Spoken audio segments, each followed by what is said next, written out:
Hola a todos, buenas tardes. Hoy día me quiero compartir la reflexión. Y tengo que contarles que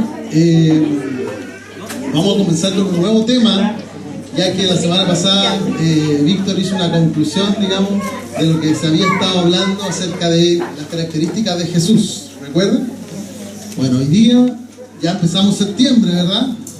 Y como buenos evangélicos chilenos, en septiembre nosotros celebramos el mes de la Biblia.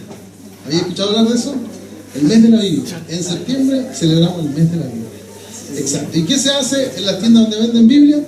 Le bajan un poco de precio y venden harta Biblia ellos, ¿verdad? Bueno, hoy día les voy a hablar acerca de la Biblia. ¿Ya? Va a ser como la introducción para las reflexiones que van a seguir viniendo los próximos domingos. Así que vamos a hablar sobre el libro. Eso es. Vamos a partir, les voy a mostrar una foto. A ver, los que son chilenos, por favor no digan nada. Les voy a pedir a mis amigos extranjeros. Tenemos varios extranjeros acá, ¿verdad? Yo no le he dicho, pero ustedes son muy bienvenidos a nuestra iglesia. Estamos muy contentos de que estén aquí. Otras veces han venido más, pero hoy día vinieron menos, ¿no? A ver si conocen a esta señora. Les doy una pista, no es mi mamá. ¿La conocen? Naturalmente. Pero los chilenos sí la conocen. A ver, ¿alguien que la conozca? Lucila Godoy. Muy bien, Lucila Godoy. Más conocida como Gabriela Mistral. Claro, exactamente. Y usted dice, ¿qué tiene que ver Gabriela Mistral con esto? Bueno, ella es una poetisa chilena, una insignia poetisa chilena, laureada con el Premio Nobel de Literatura. Nada más ni nada menos. ¿Ya? Y cuando... Ahí aparece el nombre, Gabriela Mistral. Y cuando a ella le preguntaron acerca de qué pensaba ella sobre la Biblia, ella dijo lo siguiente: la Biblia es para mí el libro. No veo cómo alguien puede vivir sin ella. Y la verdad es que estamos muy de acuerdo los que hemos tenido la posibilidad de leerla, ¿verdad? Los que nos hemos acercado a Cristo y hemos conocido del Señor. Brevemente les cuento que yo ya llevo 24 años en la viña. Había una viña cerquita de mi casa y pasaron a golpear para invitar a ver una película. Y como yo soy loco con las películas, pregunté si era gratis y me dijeron que sí. Entonces partí para allá y claro, era una película cristiana de un karateca. Y ahí empecé a decir, oye, pero ven al otro día. Era de un karateca, pero era cristiano. Se llamaba De la furia a la libertad. ¿Ya? No tenemos mucho tiempo, si no se las cuento. Así que voy a avanzar. Pero es muy buena, La furia a la libertad. Un poco viejita así, pues imagínense, esos años eran VHS. En fin. Ya, entonces, bueno, desde ese tiempo que he estado leyendo la Biblia, estudiando la palabra, y también tuve la posibilidad de tomar un curso en el Instituto Bíblico Nacional que se llama Introducción a la Biblia. Entonces varios de los conceptos que les voy a estar hablando hoy día fueron los aprendí, digamos, durante estos años de cristiano y en este curso de Introducción a la Biblia. Hoy hablaremos de 4 puntos, porque en realidad hablar de la Biblia es una cosa muy grande, digamos. Así que vamos a hablar de qué no es la Biblia, qué es la Biblia. Vamos a hablar 3 singularidades de la Biblia, solamente 3, porque podríamos hablar muchísimo. Y sobre el canon y qué lo compone. Si no sabe lo que es el canon, hoy día va a salir sabiendo qué es el canon. Voy a tratar por lo menos de que salga sabiendo, ¿ya? Entonces empecemos con qué no es la Biblia, ¿ya? Muchos de nosotros a veces ven la Biblia como un libro medio misterioso, ¿ah? Un libro que tiene muchas interrogantes, ¿ya? Pero les voy a contar que la Biblia no es un libro de historia, ¿ya? Es verdad que en ella se cuentan muchas historias. Están las crónicas acerca del pueblo de Israel, ¿verdad? Cómo este pueblo escogido por Dios es apartado y sacado de la esclavitud de Egipto. Bueno, una larga historia a través de la Biblia. Y hay hechos históricos que han sido comprobados arqueológicamente muy exactos, ¿ya? Así que podemos decir que la Biblia tiene mucha razón en cuanto a las cosas históricas que aparecen en ella. Sin embargo, el objetivo principal de la Biblia no es transmitir historia, ¿ya? ¿Qué otra cosa no es la Biblia? No es un libro de divulgación científica, ¿ya? Hay personas que buscan en la Biblia como el secreto oculto y hay unas cosas como que suman aquí y buscan el secreto, pero la verdad es que la Biblia, su objetivo principal no fue transmitir ciencia, ¿ya? No es un libro de ciencia, a pesar de que la Biblia se ha comprobado que es muy verdadera, y a través del tiempo se han ido comprobando hechos que antiguamente no se conocían. Y solamente un ejemplo, los griegos pensaban que la tierra estaba sostenida sobre 4 pilares, ¿ya? Ese era el pensamiento griego. Los hindúes, por ejemplo, de la India, ellos pensaban que la tierra estaba sostenida sobre un elefante. Y alguien les preguntó, ¿y el elefante sobre quién está sostenido? Y ellos dijeron, sobre una gran tortuga. Entonces dijeron, bueno, ¿y la tortuga sobre quién está sostenido? La tortuga está sobre una gran serpiente. Y la serpiente sobre el mar. Y ahí ya se quedaron tranquilos, digo. La verdad es que la Biblia nos dice en el libro de Job, que es el libro más antiguo que tenemos dentro de la Biblia, que la Biblia estaba sobre la nada. ¿Ya? Nosotros, los avances científicos, ahora el hombre ha podido viajar afuera y se ha dado cuenta que de alguna forma está sobre la nada, está gravitando en el universo. Muy bien, sigamos con lo que no es la Biblia. No es solamente literatura, ¿ya? La Biblia contiene diversos tipos de literatura, ¿ya? Hay poesía, hay historia, hay leyes, hay las famosas parábolas de Jesús, ¿verdad? Hay diferentes estilos literarios. Sin embargo, su mayor valor no reside en que sea un libro literario, ¿ya? No es un amuleto de la suerte. Aquí quizá algunos van a decir, ¿pero cómo? Sí, hay personas que utilizan la Biblia creyendo de que les va a traer suerte a su hogar, ¿ya? No sé si usted tiene alguna Biblia en su casa abierta en el Salmo 93, en el punto de la entrada. ¿Ve su mamá? ¿Sí? Bueno, hay personas que creen que la Biblia le otorga una protección al hogar, ¿ya? No es así, ¿ya? Ojalá fuera así, porque entonces sería fácil, todos nos compramos una Biblia, la ponemos al frente y estamos protegidos. ¿Para qué ponemos protección y alarma y cosas? No, ¿verdad? No, la verdad es que el contenido de la Biblia es lo que tiene poder y lo que viene a protegernos a nosotros, ¿ya? No es un amuleto de la suerte. No es un libro mágico. Hay personas que también creen que proclamando ciertas cosas, a veces sin siquiera entender el contexto de lo que está, van a conseguir que pasen cosas o que venga la suerte. Esto lo han hecho muchos cristianos, sobre todo cuando recién comienzan, agarran la Biblia y le hacen así como y les da una palabra y esta palabra es para mí. La verdad es que la Biblia no está diseñada para ser usada así, ¿ya? Dios es soberano y si quiere te puede hablar a través de esa palabra, es verdad. Pero no es algo mágico, no es algo que la fortuna y boom, te dio la bendición del día. No, la palabra de Dios es muy rica, ¿ya? Y es probable que el versículo que apuntes te bendiga, te hable, ¿ya? Pero no porque sea algo especialmente mágico o misterioso, ¿verdad? Sigamos. La Biblia no es un tratado para manipulación de masas. ¿Y por qué digo esto? Porque en algún tiempo de la historia, en el siglo XX, un personaje llamado Karl Marx, no sé si lo ubican, famoso en Europa, ¿ya? Él desarrolló un pensamiento de que él dijo que la religión era el opio del pueblo. Claro, como en el cristianismo nos animan a perdonar, a poner la otra mejilla, ¿verdad? A servir al otro. El más grande en el reino de Dios es el que sirve a los demás. Entonces, claro, él dentro de su pensamiento racional dijo, esto está re bueno para que la gente haga lo que uno quiere, ¿verdad? Y se sometan a las autoridades autoritarias. Entonces no, la Biblia no está hecha para eso, ¿ya? Puede parecer eso, pero el Espíritu Santo nos va revelando y el concepto que quiere transmitir la Biblia es cambiar la sociedad desde la persona, ¿ya? Muchos ¿cómo se dice? Pensadores han querido cambiar las sociedades desde sistemas económicos o de sistemas sociales, el comunismo, el socialismo, el capitalismo, y quieren a través de eso mejorar la sociedad. Pero la Biblia no funciona así, funciona a través de cambiar a la persona. Y si cada persona empieza a ser un poco mejor, la sociedad va a ser afectada de una forma positiva. Ese es más o menos el concepto. Por lo tanto, no es un tratado de manipulación de masas.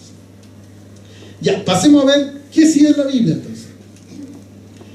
La Biblia, etimológicamente la palabra Biblia significa conjunto de libros, ¿ya? Se podría decir que la Biblia es como una gran biblioteca, ¿ya? Es como tener una biblioteca en casa, ¿ya? Aquí la que yo traje está muy bien ordenadita, ¿ya? Si se fijan, en el lado izquierdo está el Antiguo Testamento y en el lado derecho el Nuevo Testamento. Para abajo están todos los libros, ¿ya? Como decía, es un conjunto de libros. Los primeros 5 libros, lo que llaman los judíos el Pentateuco, son los libros de la ley, ¿ya? Donde está el Génesis, el Éxodo, Levítico, Deuteronomio y Números. Exacto. Después, bajando por el Antiguo Testamento, tenemos los libros históricos. Esta es una clasificación moderna. Los que narran la historia del pueblo de Israel, las crónicas y todo eso. Después tenemos libros de poesía, donde está, por ejemplo, los Salmos, está Proverbios, Eclesiastés. ¿Cuál me está faltando? El Cantar de los Cantares, que es un libro muy poético. Bien. Después tenemos los profetas mayores y los profetas menores, ¿ya? Son todos hombres de Dios ungidos para hablar en nombre de Dios. Y eso sería el Antiguo Testamento. Luego tenemos el Nuevo Testamento, donde están los 4 evangelios, ¿ya? Los 4 evangelios tienen que ver con narraciones de la historia de Jesús. Personas que estuvieron ahí, que convivieron con Jesús, escribieron lo que vivieron junto a Jesús. Entonces existe la de Mateo, Lucas, la de Marcos y la de Juan. Mateo, Marcos, Lucas y Juan. Las 3 primeras le llaman evangelios sinópticos porque se parecen mucho, tienen muchas coincidencias en cuanto a las cosas que se van narrando. Por lo tanto, le llaman sinópticos porque se pueden comparar y decir, mira, este tiene esto, este también, este no lo tiene, pero este tiene esto otro. Claro, porque son personas diferentes contando un mismo suceso. Probablemente lo vieron desde una perspectiva diferente, desde su cosmovisión, desde su visión, desde donde ellos estaban. Y por último tenemos el de Juan, que tiene una característica un poco diferente. Hay varios relatos que están en Juan y que no están en ninguno de los otros 3. ¿Ya? Los eruditos creen de que los 3 primeros tuvieron una influencia externa, o sea, otro libro que los influenció a recordar, digamos, lo que vivieron con Jesús. Por eso es que hay cosas afines, cosas que se parecen. El documento Q le llaman los alemanes a ese documento. Ya, tenemos los hechos de los apóstoles, que nos narran los primeros acontecimientos que vivieron los cristianos en la primera época. Jesús vino, resucitó, estuvo con ellos 40 días y después Jesús subió al cielo y les dijo, les voy a dejar el Espíritu Santo. Y ahí lo que empezaron a vivir ellos como comunidad cristiana, como iglesia, es narrada ahí en Hechos. Después tenemos las cartas. Hay diferentes cartas escritas por Pablo, por Pedro, por Juan. Cartas que eran a veces hacia una iglesia. Pablo, por ejemplo, había plantado una iglesia así como la que estamos plantando nosotros acá. Y después había ido a otro lugar, entonces le escribía para saber cómo estaba. Ups.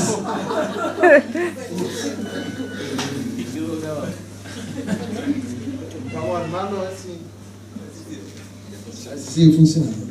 Si no, alguien me va a ayudar. Perdón por la emoción. Eso pasa cuando uno se apasiona con la palabra de Dios.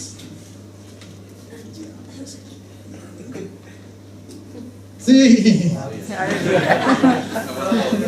Sí. Ya, estamos en las cartas, y llegamos a un libro de profecía que es el Apocalipsis. El Apocalipsis es como el cierre que muy bien se puede comparar con el Génesis. El Génesis plantea varias preguntas. Primero plantea la creación del hombre a través de Dios y cómo el hombre se aparta de Dios y por culpa del pecado es destituido de la gloria de Dios. Y varias preguntas que aparecen ahí son de alguna forma reveladas en el libro de Apocalipsis. Por eso es que este libro de la Biblia, que está constituido por varios libros, ahí vamos a hablar cuántos, es tan perfecto, es tan maravilloso, porque plantea preguntas que van avanzando en el tiempo y van a ser contestadas, muchas de ellas en Apocalipsis. Pero se lo voy a dejar a alguien más que cuente sobre eso.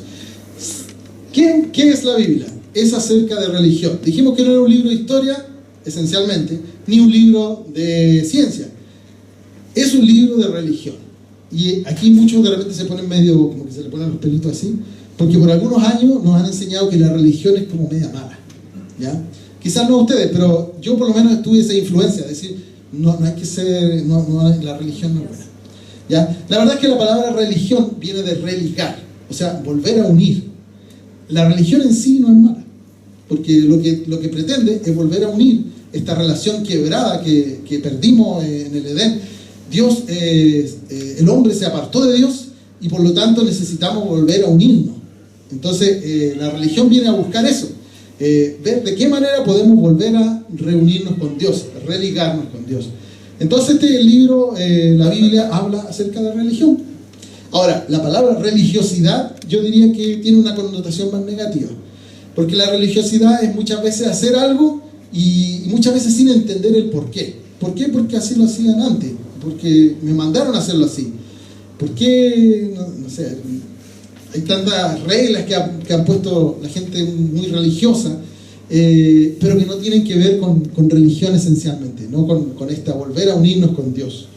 Ya, sigamos. ¿Qué más es la Biblia? La Biblia es de inspiración divina, es decir, que Dios inspiró a las personas que escribieron cada uno de los libros que están en la Biblia. Nosotros creemos que fueron inspirados por Dios. ¿Y qué es lo que cuentan? El mensaje de Dios. O sea, ellos fueron inspirados a escribir acerca del mensaje de Dios. Por lo tanto, la Biblia es el mensaje de Dios. ¿Qué otra cosa es la Biblia? La Biblia es la historia de un pueblo y su relación con Dios. Estábamos hablando de eso en delante. El pueblo judío, ¿verdad? Que parte con el padre de la fe. ¿Quién es el padre de la fe? Abraham, exacto. Y a través de él, Dios le hizo una promesa que él iba a ser bendecido y su descendencia iba a ser como las estrellas de los cielos y como la arena del mar. Y a través de él, su descendencia, seríamos bendecidos nosotros, y a través de su descendencia vendría después el Cristo, que sería quien volvería a darnos la posibilidad de volver a unirnos, a tener una relación verdadera con Cristo. ¿Ya? Entonces, de eso habla la Biblia. Es una fuente inagotable de sabiduría, amor e inspiración. ¿Ya? La Biblia tiene la capacidad de transformar vidas, de levantar personas que muchas veces están en lo más profundo, lo más abajo de su situación social, económica, moral, existencial. La Biblia tiene la capacidad de entregarnos la sabiduría, la motivación, la inspiración para salir de cualquier hoyo que exista. Y he escuchado testimonios increíbles. Y así es, la Biblia es eso, un libro inagotable de sabiduría.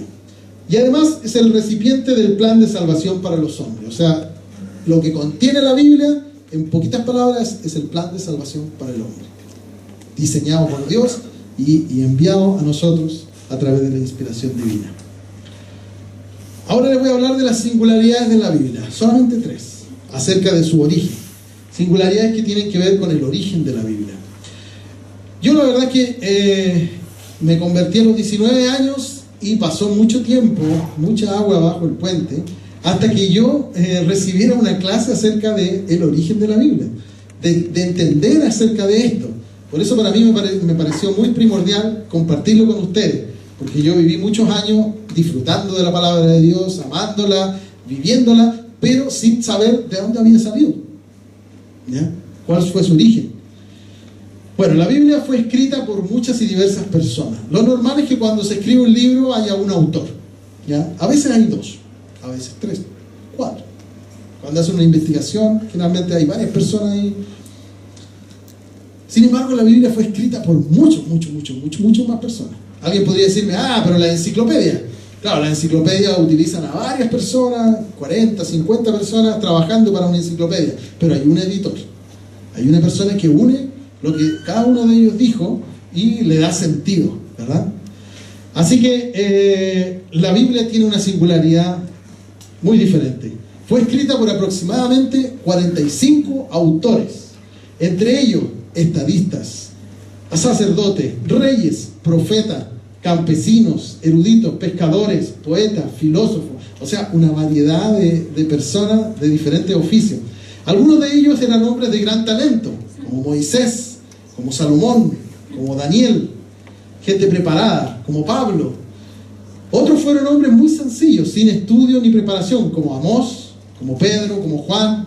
Ellos eran pescadores, simples pescadores. Sin embargo, su literatura, sus escritos, sus cartas son de mucha sabiduría. Ahí vemos la inspiración de Dios. Otra singularidad de la Biblia en cuanto a su origen es que está escrita en diferentes y variados estilos. También lo nombré un poquito antes. Estilos literarios, ya como leyes, crónicas, la poesía, máximas, parábolas, profecías, biografías, cartas y etcétera. Si seguimos analizándola literariamente es muy rica, es muy rica. 3. En cuanto a su origen, fue escrita en 3 idiomas diferentes, ¿ya? El Antiguo Testamento está escrito principalmente en hebreo, que era el idioma del pueblo judío, y algunas partes están en arameo, ¿ya? Y que son lenguas semitas, ¿ya? Y después tenemos que el Nuevo Testamento fue escrito íntegramente en griego, ¿ya? Entonces esos son los 3 idiomas: hebreo, griego y arameo. Entonces estas 3 singularidades me llevaron a darme cuenta que esto es algo realmente sorprendente, porque la Biblia tiene un tema principal, la Biblia tiene un héroe principal, la Biblia tiene un malvado principal, la Biblia tiene un propósito principal. Pero si lo pensamos bien, fue escrito en un periodo de 1400 años, más o menos. O sea, desde que empezó a escribirse el primer libro, que podría ser el de... ¿cuánto fue que le dije? Job, el libro de Job. Y después pasaron 1400 años hasta que se escribió el último libro, el Apocalipsis probablemente, no sé, pero uno de los del Nuevo Testamento, en el año 100 después de Cristo. 1400 años de escritura, por 45 personas diferentes, ¿ya? De diferentes estratos. Muchos de ellos ni se conocieron porque eran épocas diferentes. Y sin embargo se mantiene esto en la Biblia, que hay un tema principal. ¿Cuál es el tema principal de la Biblia? Dígalo fuerte. Salvación. La salvación. Yo le puse la redención, pero tiene que ver con lo mismo, ¿verdad? La redención, con el pagar un precio por algo que ya era de uno. Era como la historia de los títeres, ¿ya? Es muy buena esa historia, ¿verdad? Porque él tuvo que pagar un precio por algo que ya era de él, ¿ya? Lo que hizo Dios por nosotros fue más o menos eso mismo. Él nos redimió. La palabra redimir tiene que ver con eso. Hay una ley que tenían en los judíos, para que lo entiendan bien, que consistía en que si usted tenía un buey que era muy loco, muy, ¿cómo se dice?, salvaje, y no lo protegía bien de que estuviera bien guardado en su casa, y se le escapaba y corneaba a su vecino, el buey tenía que ser apedreado hasta morir, y el dueño del buey también. Esa era la ley. Por eso convenía tenerlo bien guardadito si su buey era medio bravo, ¿verdad? Entonces cuando pasaba eso, la ley decía que tenían que ser apedreados ambos, el buey y el dueño del buey. Pero también tenía una salvedad. Si el afectado aceptaba una indemnización, se redimía el dueño del buey y no era apedreado. Y ahí está esta palabra de redimir. O sea, tenía que pagar un precio para poder ser librado de la muerte. Y eso era lo que merecíamos nosotros. Por cuanto todos pecaron, ¿verdad? En Romanos 3:23, fueron destituidos de la gloria de Dios. Y ahí estamos todos, cada uno de nosotros. Entonces lo que merecíamos era la muerte. Pero Jesús, Dios, que en algún momento nos creó y éramos de Él, Él nos perdió. Cuando nosotros decidimos pecar y ir en contra de Él, nos perdió y nos fuimos. Entonces, ¿qué hizo Él? Se transformó en un hombre, se encarnó para Él pagar el precio por nosotros y redimirnos. Ese es el tema principal de la Biblia. Entonces podríamos decir que el héroe principal es Jesús, el Señor Jesús. Dije el Señor Jesús porque hay gente que se llama Jesús también. La Biblia tiene un malvado principal. Ay, lo dije. ¿Quién es? El malvado. El diablo. Satanás. Belcebú. El mandinga. Lucifer, el enemigo de Dios, ¿verdad? Que quiere apartarnos de... Pero el diablo. La Biblia tiene un propósito principal. Ahí no se los digo. ¿Cuál es el propósito principal de la vida? Biblia. El tema principal es la redención. ¿Cuál es el propósito de la Biblia? Juegues. ¿Puede ser? Es que sería como la salvación. ¿Reconciliarnos con Dios? Sí, puede ser. Bueno, esto está más difícil, así que se la voy a dar. El propósito principal de la Biblia es reencontrarnos con Dios. Tú dijiste reconciliación. Para adorarle y darle la gloria que Él se merece. En el fondo, al final de todo, es para darle la gloria a Dios, ¿ya? Y nosotros no vamos a entender eso hasta que la hayamos recibido. Cuando la recibimos, ahí recién entendemos y el Espíritu Santo nos da la revelación de que Él merece ser adorado, glorificado. Entonces, ¿por qué no son iguales todas las Biblias? Esa es una buena pregunta, ¿no? Y antes de venir, agarré de mi biblioteca todas las Biblias que tenía y las puse en esa caja. Entonces les voy a mostrar algunas. Esta es mi Biblia regalona. Esta fue la primera que tuve cuando me convertí, por eso está un poco destruida, está toda rayada. Sí, ha pasado el tiempo con ella.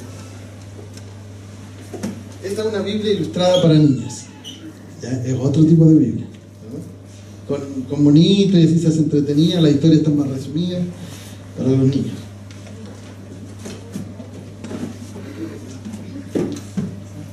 Una Biblia en sueco, está en otro idioma. Al 2008 la Biblia se había traducido a más de 2.500 idiomas. Al 2017 ya han pasado 9 años, ya deben ser muchos más. Piensen en eso, 2.500 idiomas o lenguas. Tengo una Biblia en cómic. Cómic, ¿qué te parece? Es la palabra de Dios igual. Tengo. Excelente. Voy a ir a leerla a mi casa así que sale de mi casa. Esta es una Biblia para niños también, con historia y dibujitos. Esta es Jonás. Se lo va a comer la ballena. Exacto. Esta es un poco diferente. Es una Biblia latinoamericana. La Biblia latinoamericana es una Biblia católica. ¿Ya? Y ustedes dicen, ¿cuál es la diferencia entre la católica y la protestante? Hay una diferencia. Yo lo había puesto ahí, material peligroso. ¿Ha visto Biblias verdes? Sí. Estas son las que usan los testigos de Jehová. ¿Ya? Yo amo mucho a los testigos de Jehová porque pienso que ellos están sinceramente equivocados. Cada vez que yo veo a alguien en la calle y me trata de dar esos atalayas y qué sé yo, les doy la mano, los bendigo y ellos tratan de convencerme, pero claro, porque ellos tienen esta traducción de la Biblia en la cual la han acomodado un poquito, ¿ya? Y en realidad más que un poquito, porque hay versículos que no están. Así, los versículos que a ellos no les convenía a su doctrina, los sacaron. Entonces uno ve ahí y está el número, pero no hay nada, ¿ya? Han malinterpretado esencialmente, yo diría, el tema de Jesús. No ven a Jesús como Dios. No creen que Dios se encarnó en un hombre que fue Jesús, sino lo ven como un profeta. Y eso es clave para la salvación. Creer que Jesús es nuestro Dios y creer en la Trinidad. Entonces es un material peligroso. Pero para estudiarlo de repente, para poder hablar con ellos y entender lo que piensan, puede servir. Este es un material de apoyo. Es un diccionario bíblico. Les recomiendo que todos tengan un diccionario bíblico, ¿ya? Porque ayuda, a veces uno no entiende palabras. Es muy importante que entendamos que la Biblia fue escrita, como decíamos, en cultura muy diferente, en años muy diferentes. Entonces, hay palabras que para nosotros no tienen ningún significado. Por ejemplo, ayo. ¿Sabes lo que es el ayo? Nuestro ayo, dice. La palabra es nuestro ayo. El guía que enseña como la haya, Muy bien. ¿Y cómo supiste eso? ¿Quién te dijo? Porque en esta... o sea, en esta sociedad... por ejemplo, los buses escolares uno no le dice, oye, llegó tu ayo, no. ¿Ya? Pero a eso se refiere. En la cultura judía, en la época de Jesús, cuando uno no podía llevar a sus hijos al trabajo, contrataba a alguien, un esclavo, no sé si sería esclavo en realidad, pero contrataba a alguien para que llevara a su hijo a educarse, al colegio, a prepararse. Entonces el ayo era quien lo llevaba a la educación, al crecer, al aprender, ¿verdad? Entonces la Biblia, dice Pablo, es nuestro ayo. ¿Ya? Por poner un ejemplo, pero hay muchas palabras que si uno no entiende el significado, para eso existe algo que se llama la hermenéutica. Es muy importante que estudiemos en algún momento de nuestra vida hermenéutica para que entendamos el significado de las palabras. Da susto la palabra, pero no tiene nada complejo. Por ejemplo, la palabra corona, ¿qué significa? Si yo le digo, se puso la corona el rey. Ahí ya tiene una idea, ¿verdad? Pero la palabra sola, como que no tiene tanto significado. Porque si yo le digo, el rey fue al dentista y se puso una corona. O si yo le digo, por eso el contexto en el que está la palabra es tan relevante como la misma palabra. Si yo le digo, por ejemplo, el rey fue al funeral y llevó una corona, ¿verdad? Llevó una flor y llevó la corona. Cuando el rey tenía sed, ese era el remate, ese era el remate. Se tomó una corona. Exacto. El joven conoce esas cosas. En fin.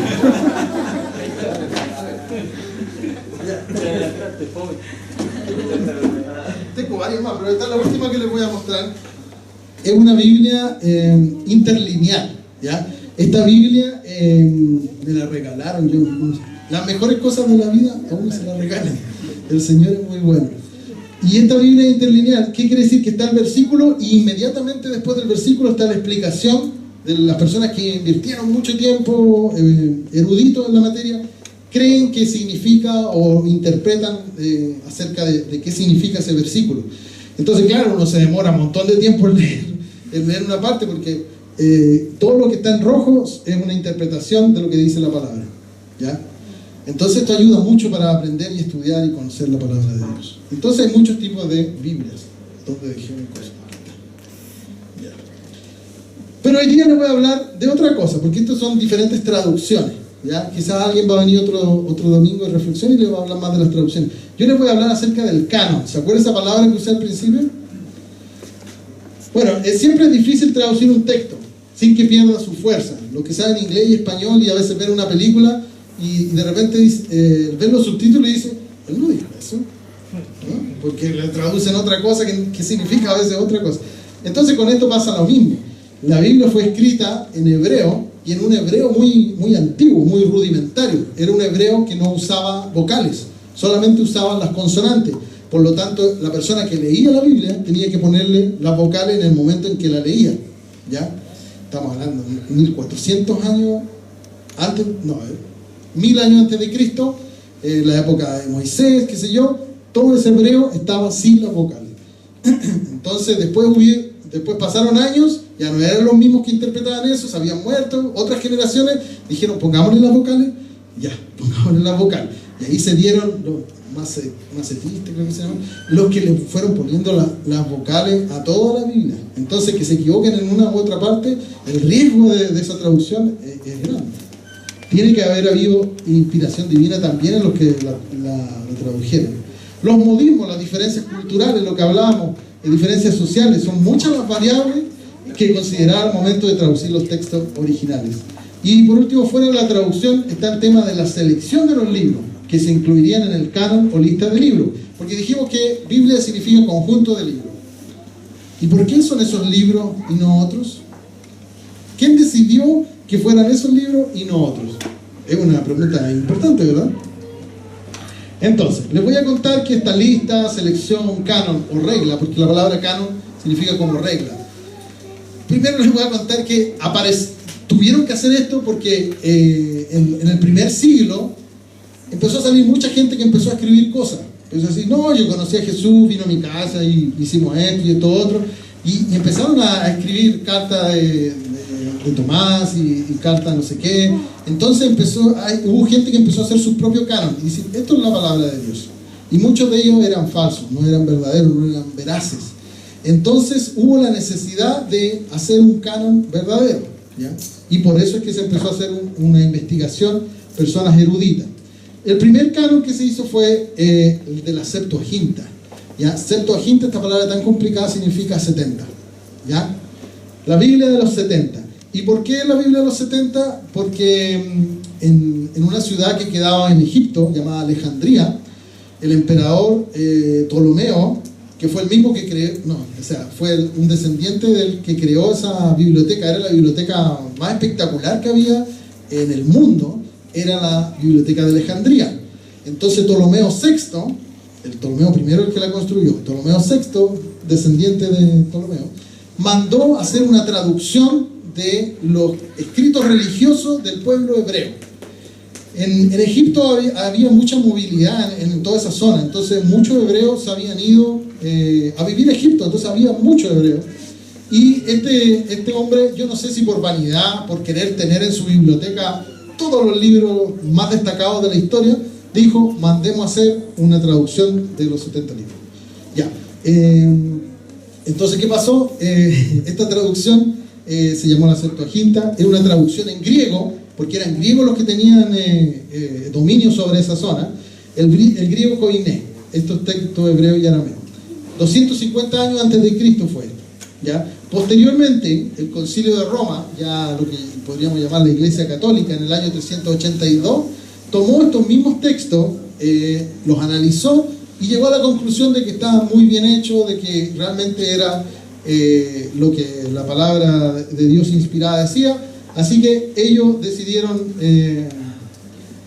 mantener este canon o esta selección, esta regla. Y esta regla tenía en el Antiguo Testamento 46 libros y en el Nuevo Testamento 27. Por lo tanto, esta Biblia, que está acá, tiene 73 libros. Sin embargo, las Biblias que usamos nosotros, ¿cuántos libros tienen? 66. Ya, me están haciendo que me apure, que corte, entonces vamos a apurarme, ¿ya? El segundo canon que tenemos, que es el que usamos nosotros, es el canon hebreo o palestinense. ¿Ya? Esta es una lista de libros bíblicos inspirados también y establecidos definitivamente para el judaísmo en el siglo II. Estamos hablando de 200 años después de Cristo. Ellos se juntaron, hicieron un consenso en un lugar llamado Yamnia, ¿ya? Y en ese lugar decidieron que los libros que se conocen como protocanónicos formaron el canon palestinense, o el Tanaj. Los judíos le llaman Tanaj al Antiguo Testamento, al Antiguo Nuestro. Ya, entonces, comparando, el canon griego tenía 46 en el Antiguo Testamento y el canon hebreo tenía 39.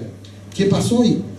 Que el griego, ellos agregaron 7 libros más que los hebreos no agregaron. Son libros que fueron escritos originalmente en hebreo, perdón, en griego, ¿ya? Por lo tanto, los hebreos decidieron que esos libros no eran fidedignos, no venían del pueblo de Israel, no del pueblo judío.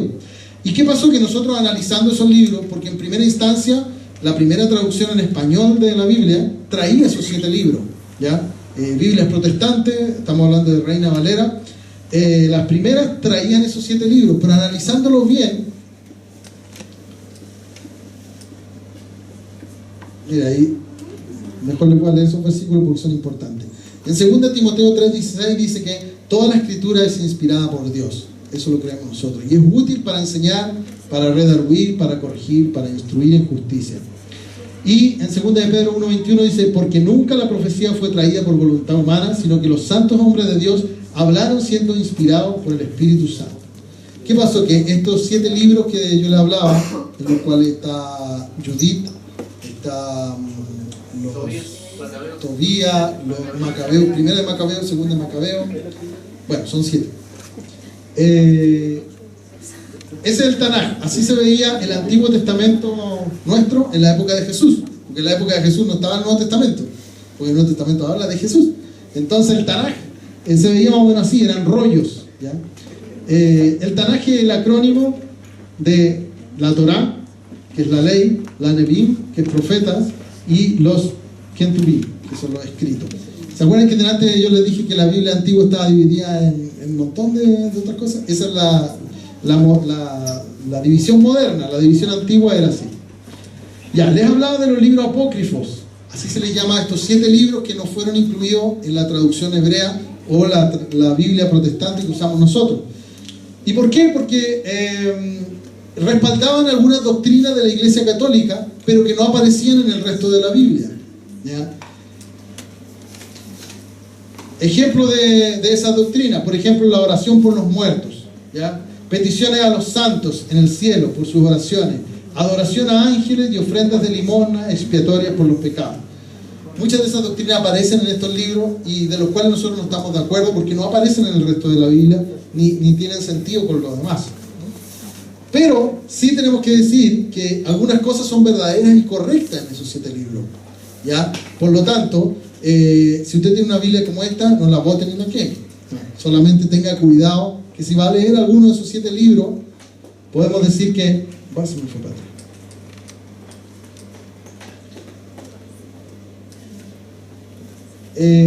Podemos decir que deben ser vistos como documento histórico y religiosamente falible. Hay cosas que se nos cuentan de la historia del pueblo judío que están en esos libros y que son muy interesantes, ¿ya? Pero que religiosamente son falibles y no como la inspirada y autoritativa palabra de Dios. Esto era un recuento de qué es la Biblia. Es un conjunto de libros. Es acerca de religión. Es de inspiración divina, ¿verdad? Es el mensaje de Dios. Es la historia de un pueblo y su relación con Dios. Es una fuente inagotable de sabiduría, amor e inspiración. Contiene el plan de salvación para los hombres. Y antes de irme quería animarlo a que la leamos cada día. Y para eso un versículo que a mí me anima. Segunda de Pedro 1:19 dice: tenemos también las palabras proféticas más seguras, la Biblia, a la cual hacéis bien en estar atentos como una antorcha que alumbra en un lugar oscuro, hasta que el día esclarezca y el lucero de la mañana salga en vuestros corazones. Así que voy a invitar, sí, con esto estaría terminando, aunque sí, yo tenía un regalo para ustedes. ¿Está por ahí? Sí, ahí se tiene. Ándale. Mientras hacía todo este trabajo me encontré con, como yo partí con una poetisa, quise que se fueran para la casa con un poema. ¿Ya? Los que quieran se llevan el piano. Es gratis. Me gustan las cosas. Y este poema, cuando lo encontré, fíjense que no tenía un autor, estaba como anónimo, y en varias partes aparecía, lo citaban y no estaba. Entonces yo me dediqué a buscar hasta que encontré el autor. Y el autor era Alfred North Whitehead. Entonces después que encontré el nombre dije: ¿y quién es este caballero? Y resultó ser un matemático inglés del 1800 que pasó al 1900, que era un hombre muy educado, que era un matemático, que creó muchas cosas importantes en el tema de la matemática. Búsquenlo en internet si quieren, y escribió esto, se los voy a leer antes de irme.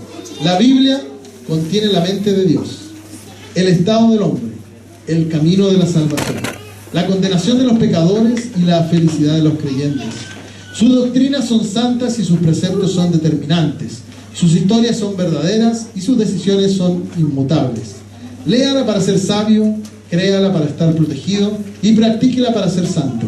Contiene la luz para guiarlo, alimento para sustentarlo y consuelo para alegrarlo. Es el mapa del viajero, el bastón del peregrino, la brújula del piloto, la espada del guerrero y la carta magna del cristiano. Ahí el paraíso es restaurado, los cielos son abiertos y las puertas del infierno reveladas.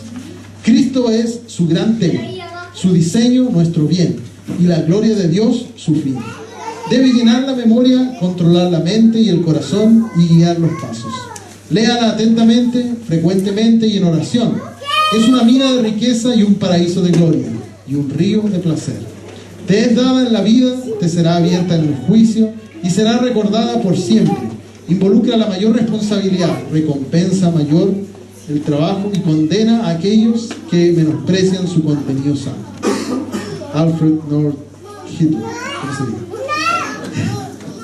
Muchas gracias, espero que haya sido de bendición para usted esta reflexión.